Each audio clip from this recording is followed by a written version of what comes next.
Hablando en familia. Desde Toronto, Canadá, NA Online presenta un programa que revela los diseños de Dios para tener una familia fuerte y saludable.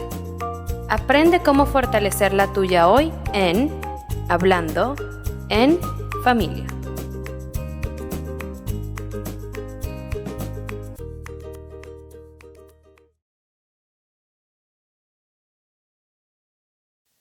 Hola, bienvenidos a Hablando en Familia. Entendemos que la familia es el diseño de Dios para la humanidad. Todo lo que Dios planeó, todo su propósito, todo lo que Él quiere llevar a cabo en el planeta Tierra a través del ser humano, lo hace en un diseño de familia. De hecho, cuando Dios ve a un ser humano, no ve solamente ese ser humano, Él ve una familia y a través de él una nación. Por eso es que es tan importante que entendamos todo lo que Él nos quiere enseñar y todo lo que Él quiere hacer a través de la familia. Hemos escuchado, se dice que la familia es la base de la sociedad y es verdad. No hay nada que se quiera vivir en un nivel de ciudad o nivel de nación que vaya a suceder si primero no se implementa a nivel de familia.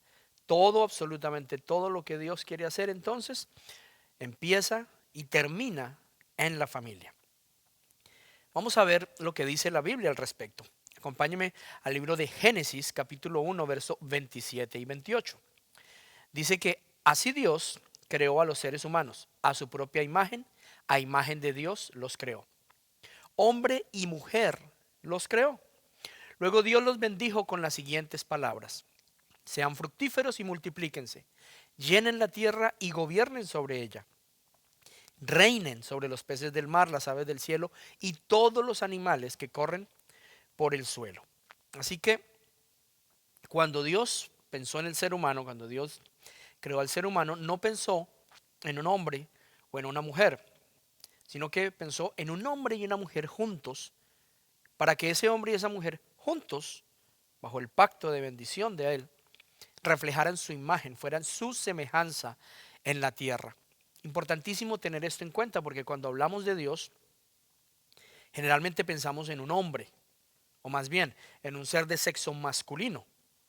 Y resulta que lo que la Biblia nos revela en Génesis 1, 26, 27 y 28 es que la imagen de Dios no es sencillamente masculina, sino que es tanto un hombre como una mujer. Esa es la imagen correcta. Eso es lo que Dios quiere reflejar en la humanidad como su imagen, como su semejanza. ¿Qué más dice el Señor? Allí mismo, Génesis capítulo 2, verso 18. Génesis capítulo 2, verso 18. El Señor después dijo: no es bueno que el hombre esté solo, haré una ayuda idónea para él. Cuando Dios ve al hombre, no lo ve completo, no ve que sea bueno, perfecto lo que le ha hecho, sino que dice: tengo que hacerle una ayuda idónea, tengo que crear algo que lo complemente, que lo complete. Y entonces en ese momento Él crea a la mujer. Cuando cada vez que Dios crea algo, en el principio, cuando vemos Génesis capítulo 1, que está creando los cielos, la tierra, los planetas, las plantas, las aguas, los peces, los animales, todo esto, cada día, cuando Él ve lo que ha creado, dice: esto es bueno. Y vio Dios lo que había creado, lo que había hecho, y dijo que era bueno. Pero cuando termina, cuando en el sexto día crea al ser humano, crea al hombre y a la mujer, contempla todo lo que ha hecho y dice: esto es supremamente bien. O sea, me quedó muy, muy, muy bien. Porque ya entonces estaba sobre la tierra quien administrara lo que él había creado. Porque ese es el propósito de Dios: que un hombre y una mujer juntos se apropien, tomen gobierno, tomen autoridad sobre lo que Él les entrega. Por eso también dice la Biblia en Génesis 2 verso 24. Esto explica por qué el hombre deja a su padre y a su madre y se une a su esposa, y los dos se convierten en uno solo, en un solo ser. ¿Por qué? Porque ese secreto tan grande que es el matrimonio, ese diseño tan hermoso de Dios de cómo comenzar una familia, tiene que ver cuando un ser humano, individuo, renuncia a esa individualidad para darle paso, para darle origen a algo mucho más grande que es la familia. Para que una familia exista, ese hombre, esa mujer, cada uno tiene que renunciar a lo que son, renunciar a su subjetividad, a su individualismo, a su manera de ver las cosas, para empezar a aportarle a algo muchísimo más grande que es la familia. De esa manera es que se conforma ese ente llamado familia. Entonces, en la familia ya la identidad de cada uno ya no es personal, ya no es individual, sino que se empieza a adquirir una identidad corporativa. Empieza entonces esa familia a convertirse en algo que les identifica. Por eso cada familia es única, es especial, tiene su manera de ser, su manera de comportarse, su manera de reaccionar, tiene su propio código. Cada familia, aunque compartimos muchas cosas en común, pero las características de cada familia son propias de esa familia. Esas características de cada familia deberían ser, y fue el propósito, la intención de Dios desde el principio, que la familia reflejara sus características, su carácter. Entonces, cuando una persona conoce una familia, debería conocer las características de Dios. Por lo menos eso fue lo que Dios diseñó. Ahora, cuando esa familia reproduce, entonces esas características de Dios en un hijo, una hija, y ese hijo, esa hija, se une con otra familia que a su vez también han reproducido esa imagen, esa semejanza, esas características de Dios, entonces esos dos reproducciones cuando se unen, lo que hacen es multiplicar ahora esa imagen y esa semejanza de Dios. Y si esa progresión se mantiene, entonces es allí donde se cumple lo que Dios dice, que ya no solamente se reprodujo su imagen y semejanza, no solo se multiplicó, sino que llena la tierra y entonces la gobierna. ¿Qué? Su imagen, su semejanza, sus características, el carácter de Dios gobernando en la tierra a través de sus hijos. Eso nos explica también por qué la palabra de Dios advierte de tener mucho cuidado con el yugo desigual. Mire, que la Biblia dice, no se unan en yugo desigual. ¿Por qué? ¿O qué es un yugo desigual? Es cuando esa reproducción no tiene clara las características de Dios. Entonces una persona que lleva dentro esa genética, esa característica de Dios, y tiene entonces como propósito reproducir, multiplicar y llenar la tierra de esas características, se une con otra persona, otro hombre, otra mujer, que no porta eso mismo. Entonces es un yugo desigual. ¿Qué quiere decir eso? Que no va a cumplir con el propósito para el cual la familia fue diseñada. ¿Cuál era ese propósito? Desde el principio, reproducir, multiplicar y llenar la tierra de la imagen, de las características, del carácter de Dios. No va a poder ser porque al unirse en los dos y dejar de ser dos y convertirse en uno solo, pues va mezclada la cosa. Son las características de esta persona con las características de esta y el resultado no va a ser el que Dios planeó, no se va a llevar a cabo su propósito. Y es que para Dios lo más importante es el propósito para el cual Él crea las cosas y en este caso a los seres humanos. Y aquí no estamos hablando, cuando hablamos de yugo desigual, de si una persona es buena o mala, porque es que hay veces cuando uno conversa con la gente dice, pero es que ese novio de mi hija es un buen muchacho. O no, la novia de mi hijo es una buena muchacha, tal vez no es cristiana, tal vez no creen en Dios de la manera que creemos, pero es una buena muchacha, tiene una buena educación. Esto no se trata de ser buenos o ser malos. Esto se trata de tener claro el propósito para el cual Dios hizo las cosas. Miren que gente buena hay mucha. No podemos decir necesariamente que solamente los matrimonios de la gente que asiste a nuestra iglesia funcionan.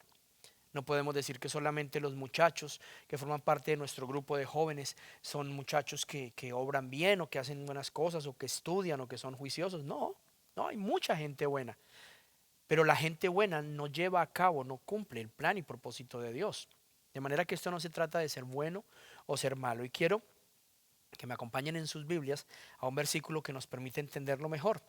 Está en Romanos capítulo 9, versos 11 y 12. Dice el Señor: sin embargo, antes de que nacieran, antes de que pudieran hacer algo bueno o malo, ella recibió un mensaje de Dios. Este mensaje demuestra que Dios elige a la gente según sus propósitos. Él llama a las personas, pero no según las buenas o las malas acciones que hayan hecho. No las escoge por ser buenas o malas. Se le dijo, tu hijo mayor servirá a tu hijo menor. Está el apóstol Pablo hablando en la carta de Romanos acerca de los hijos de Isaac, Esaú y Jacob. Y está hablando que Dios había escogido de antemano a Jacob, no por ser bueno o por ser malo, sino para su propósito. Y nos deja ver entonces aquí la intención de Dios, que Dios elige a la gente según sus propósitos. Él llama a las personas, no si son buenos o malos, sino para sus propósitos. Importantísimo entender esto dentro del concepto de familia, porque cuando no lo entendemos, entonces el concepto desde un principio está tergiversado, equivocado. Y eso nos da pie para poder hablar de algo muy importante, y es acerca del noviazgo. Noviazgo es un tema muy controversial. ¿Por qué? Porque lo que nosotros conocemos como noviazgo en el mundo es algo muy diferente a lo que Dios pensó o concibió y dejó diseñado. Y tiene que ver con que ese noviazgo no tiene nada que ver con lo que Dios dice. Entonces, básicamente desde niños ya los niños se están preparando para tener novio o novia. Hay algunos papás que bromean con eso. Ay, el novio, la novia. Y pareciera que ese es el objetivo de todo niño, de toda niña, que llegue a la edad en la cual ya se le permita tener novio o se le permita tener novia. Y esto sucede sencillamente porque desde niños no les explicamos el propósito de Dios para con ellos, el propósito de Dios para con la familia.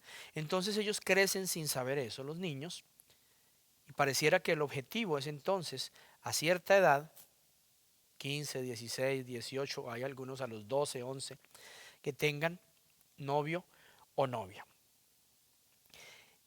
Pareciera que ahora los niños, los jóvenes, crecen pensando que es algo que tienen que hacer para demostrar que ya son importantes, que ya son valiosos, que ya alcanzaron una edad en que tienen algo relevante que hacer. Es un concepto completamente errado acerca de lo que el noviazgo es, y por eso es que los jóvenes sufren con los noviazgos o hacen sufrir a otros. Desde antes siquiera de que la familia empiece, ya hay daño en las personas. Cuando una persona es dañada en ese periodo de noviazgo, o sea, previo a formar una familia, y entonces se tienen novios, se tienen novias, se hacen relaciones de pareja indiscriminadamente desde muy niños, se acostumbra entonces esa persona a ser dañada o a dañar a otros. Ahora continuamos en Hablando en Familia. Eso trae un daño tremendo, unas consecuencias terribles a la familia como tal, porque entonces cuando ya se conforma una familia, la persona viene tan viciada, tan dañada de relaciones anteriores, que el matrimonio como Dios lo concibió, la familia como Dios la concibió, no funciona correctamente, no es funcional, porque tiene que venir ahora ese matrimonio a subsanar heridas, a subsanar daños que se provocaron por relaciones anteriores que no tendrían que haber existido. Entonces, el noviazgo se ha convertido en algo necesario para llenar vacíos de amor, para llenar vacíos emocionales, para llenar vacíos sentimentales que no deberían estar allí, que debieron haber sido llenos, subsanados por los padres en el seno de la familia. Pero de nuevo, si esos padres, esa familia, la manera que concibieron su noviazgo, la manera en que comenzaron su relación de pareja fue esa misma de noviazgo, como el mundo lo concibe, pues seguramente lo que han manifestado, lo que han mostrado en esa relación de pareja es daño, resentimientos, heridas, discusiones, malas palabras, celos, competencia, tantas cosas, que ese es el concepto con el que los niños crecen. Y crecen con ese concepto de entonces yo he de encontrar a alguien que me haga sentir valioso, que me haga sentir importante, que me haga sentir que yo valgo, que soy, que mi corazón se llena, vacíos de amor. ¿Qué pasa entonces cuando el noviazgo sucede? Cuando ese niño, esa niña, ese joven cree haber encontrado esa persona maravillosa y empiezan todas esas maripositas y todas esas emociones a circular por el cuerpo, que su corazón se llena a tal punto que empezamos a faltarle a lo que fue el primer y más importante mandamiento según Jesús. En Mateo capítulo 22, verso 37, después de que a Jesús le preguntan cuál es el mandamiento más importante, él responde: amarás al Señor tu Dios con todo tu corazón, con toda tu alma y con toda tu mente. Analícelo: con todo tu corazón, con toda tu alma, con toda tu mente, con todo lo que eres. Este es el primer mandamiento y el más importante. Hay un segundo mandamiento que es importante igualmente, y es: amarás a tu prójimo como a ti mismo. Entonces, en ningún momento la intención de Dios fue que el noviazgo se viviera o se concibiera como se concibe ahorita. ¿Por qué? Porque el hacerlo inmediatamente cambia y revierte ese mandato de Dios. ¿Por qué? Porque cuando la persona encuentra ese otro ser, ese otro, como se suele decir, esa alma gemela, esa media naranja, inmediatamente su corazón es lleno y el daño está hecho. Se le da a esa persona el lugar en el corazón que solo debería ocupar Dios. Amarás al Señor tu Dios con todo tu corazón, con toda tu mente, con toda tu alma, con todo lo que eres. Cuando una persona empieza un noviazgo, empieza a tener ese tipo de relaciones, estos niños, estos jóvenes empiezan a darle un lugar de importancia en su corazón tan grande a esa otra persona, que ya no importa. Incluso renuncian a su propia voluntad muchos, porque empiezan a vivir para hacer la voluntad de otros, no la voluntad de Dios, no para vivir el propósito de Dios, sino para vivir la voluntad de lo que otros quieren hacer. Se rinden, su corazón se rinde y es lleno por ese amor hacia la otra persona. Por eso vemos niños, niñas que eran felices y consiguen novio, consiguen novia, y con el tiempo los ves aburridos, deprimidos, angustiados, cargados, malhumorados, metidos en problemas, en cosas. Y uno dice: es que es una mala influencia. No, no, no. Es que están haciendo algo que Dios no concibió de esa manera. El verdadero propósito del noviazgo depende de que entendamos el verdadero propósito de Dios para nuestras vidas. Y decía al principio que cuando Dios ve a un ser humano, piensa en una familia, piensa en una nación. Eso fue lo que pasó cuando Dios vio a Abraham. Y él le hizo una promesa a Abraham. Y lo importante es que nosotros entendamos que en esa promesa el Señor está definiendo el propósito de nosotros. Ya lo vimos en Génesis 1, 26, 27 y 28. El propósito era que nos reprodujéramos su imagen, multiplicáramos esa imagen y semejanza y llenáramos la tierra y reináramos sobre la tierra, gobernáramos. Cuando Dios ve eso lo intentó con Adán y Eva, cuando Dios ve a Abraham, ve su descendencia, ve su familia y le hace esa promesa. Pero miremos lo que le dice. Romanos capítulo 9, verso 8. Eso significa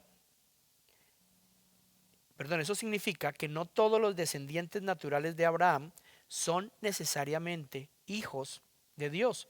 Solo los hijos de la promesa son considerados hijos de Abraham. ¿Cuál era esa promesa que el Señor le había dado a Abraham? Porque dice que no solamente son los hijos naturales de Abraham, o sea, los israelitas, los judíos, los que heredan la promesa, sino que todos aquellos que creyeron en la promesa la reciben. La promesa está en Génesis capítulo 12, versos 1 y 3. El Señor le había dicho a Abraham: deja a tu padre y a tus parientes y a la familia de tu padre y vete a la tierra que yo te mostraré. Haré de ti una gran nación, te bendeciré y te haré famoso, y serás una bendición para otros. Bendeciré a quienes te bendigan y maldeciré a quienes te traten con desprecio. Todas las familias de la tierra serán bendecidas por medio de ti. Ahí se está cumpliendo. Deja a tu padre, deja a tu madre, únete a tu mujer como uno solo, ve y haz lo que yo te ordeno. Te voy a bendecir, pero no solo te voy a bendecir por el placer de bendecirte, sino que te voy a hacer bendición a todas las familias de la tierra. Esa fue la promesa que Dios le hizo a Abraham. Como si fuera poco, también le hizo promesa a su esposa Sarai. Ahí mismo, Génesis capítulo 17, versos 15 y 16. Génesis 17, versos 15 y 16. Entonces Dios le dijo a Abraham, con respecto a Sarai, tu esposa, su nombre no será más Sarai, a partir de ahora se llamará Sara. Y yo la bendeciré y te daré un hijo varón por medio de ella. Sí, la bendeciré en abundancia y llegará a ser la madre de muchas naciones. Entre sus descendientes habrá reyes de naciones. Qué promesa tan hermosa. Ahí está cumpliendo el Señor en Abraham y en Sara, lo que había dicho. Y los creó el Señor hombre y mujer, varón y hembra. Y los bendijo con estas palabras: reproduzcanse, multiplíquense, llenen la tierra y reinen, gobiernen sobre ella. Y es lo que le está confirmando a Abraham y a Sara. Pero lo que estaba diciendo ahorita, no se trata simplemente de verlo en ellos, sino de entender que esas promesas no son solamente para Abraham o para los judíos, sino que para nosotros está también esa promesa. Si todavía lo dudas, te invito a Gálatas 3, versos 28 y 29. Dice la palabra de Dios: ya no hay judío ni gentil, esclavo ni libre, hombre ni mujer, porque todos ustedes son uno en Cristo Jesús. Y ahora que pertenecen a Cristo, son verdaderos hijos de Abraham, son sus herederos, y la promesa de Dios a Abraham les pertenece a ustedes. Qué tremendo entender todo esto, de que ese diseño de Dios desde el principio de la creación, lo que planeó cuando formó una nación tan grande, tan potente, tan importante como la nación de Israel, su nación, esas promesas, ese propósito, ese diseño de Él, del creador de todo, está sobre tu vida y sobre la mía, cuando nosotros lo entendemos y cuando creemos en esa promesa. Dios te diseñó y te creó con un propósito, con el propósito de que te unas a una mujer en un yugo igual, o sea, a una persona que tenga a Dios en el mismo lugar de importancia que tú, que formes una familia y que a través de esa familia reproduzcas su imagen, multipliques su imagen y semejanza y llenes la tierra y la gobiernes. Dios te creó para tener gobierno, dominio, influencia, para reinar, pero en ese propósito. Entonces, si desde el noviazgo tú no tienes claro ese diseño de Dios, te vas a perder el propósito. El noviazgo no es una relación para tocarse, para llenar vacíos, para acariciarnos, para besarnos. De hecho, el toque físico, Dios lo advierte: no toque un hombre y una mujer. ¿Por qué? Solo cuando se casen. Porque ese toque físico provoca y despierta cosas que no debe despertar y se termina entregando la intimidad a quien no debe ser, y en un marco que no es legal y que no debe ser, porque se rompe, se daña el propósito de Dios cuando nos creó. Hay algunos que dicen: no, pero es que yo oro, No puedes espiritualizar las hormonas. El noviazgo no es para eso. Porque el Señor no dice: mira, cuando tú estés ahí con las hormonas revueltas y a punto de caer, yo voy a estar ahí, te voy a dar la fortaleza. En ningún momento la Biblia nos promete eso. El Señor en su palabra nos advierte: huyan de la tentación, huyan de la tentación. El noviazgo no es para esto. El toque físico suena absurdo, sé que suena retrógrado, sé que suena como que es de otra época, claro, porque no es lo que se nos enseña ahorita, pero realmente se trata de conocer a una persona, conocer el lugar de importancia que tiene Dios en su vida, para ver si pudiéramos cumplir ese propósito, y luego darte el tiempo, sin haber involucrado sentimientos, emociones y mucho menos el cuerpo, de darte cuenta si esa persona es honesta, es íntegra, es cumplida, es egoísta, es perezosa, es sincera, es iracunda. ¿Cómo es? ¿Cómo resuelve las cosas? ¿Cómo vive? ¿En qué está puesta su confianza? ¿En sus recursos? ¿En el dinero? ¿O en el Señor?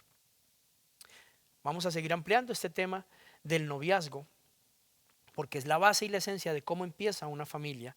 Y seguiremos hablando de cómo es esa familia y cómo funciona, qué es la paternidad, qué es la maternidad, cómo debe funcionar la familia. Pero importantísimo poner esa base de que el enamoramiento no es lo mismo que el amor, y que el noviazgo, como está concebido, no es la voluntad de Dios. Los bendigo y los espero nuevamente para que sigamos hablando en familia, conociendo, definiendo ese diseño tan hermoso de Dios para la humanidad, para que logres cumplir y vivir ese propósito, ser bendecido y de esa manera también ser bendición para todas las familias de la tierra. Un abrazo para todos. Bendiciones.